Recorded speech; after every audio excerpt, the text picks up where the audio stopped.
Hello, and welcome to The Feature, a podcast presented by A&M Kingsville's Features and Special Articles class. I am Amber Badger, and today I am going to tell you a story about Deborah Gerd, who is a senior-level English teacher working during COVID. I hope you enjoy this story. 2020 was a hard year for everyone. A pandemic broke out, leaving many people struggling.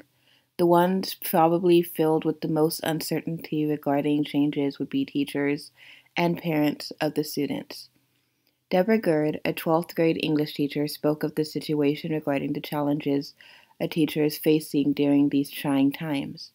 The biggest challenge was learning and navigating all of the new online technology.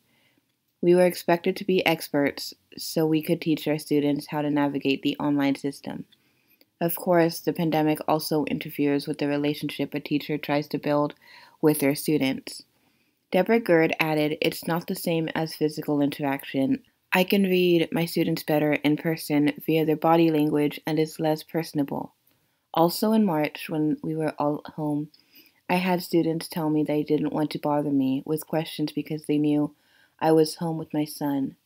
If we were all in the classroom, they wouldn't have a second thought about asking a question because the environment is conducive to learning. Many teachers across the United States have had both positive and negative experiences with the sudden change. Deborah Gerd states, "Most changes have been negative, unfortunately. There's a learning gap that happens every year. It's the summer learning gap between school years. And there's a gap every teacher expects. We spend a certain amount of time at the beginning of the new year bridging that gap, recalling information they've learned and preparing them for the new content." However, she didn't want to end things on a terrible note. She has some advice for new teachers out there. Deep breaths and don't be afraid to ask for help. Put a limit on the time you spend working outside of work. You don't get overtime for grading papers until midnight, but you will get overwhelmed. Do not work during your 30-minute lunch break.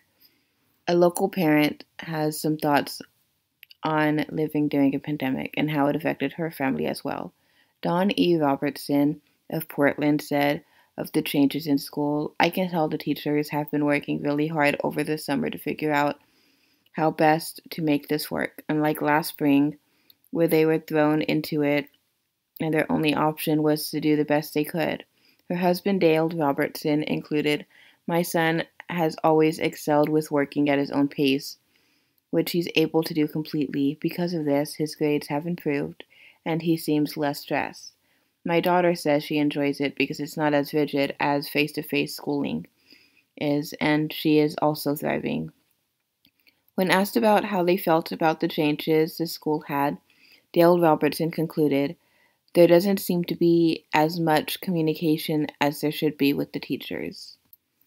COVID happened so suddenly that although the teachers and parents of students have different views, they also agreed that it's a heavily different year that they've had to deal with. However, they're trying their best and adjusting to life to make it seem as normal can seem during these times. It's clear that students are put first throughout this difficult year. Thank you for listening to The Feature. Visit our podcast weekly for more stories about interesting people, places, and issues.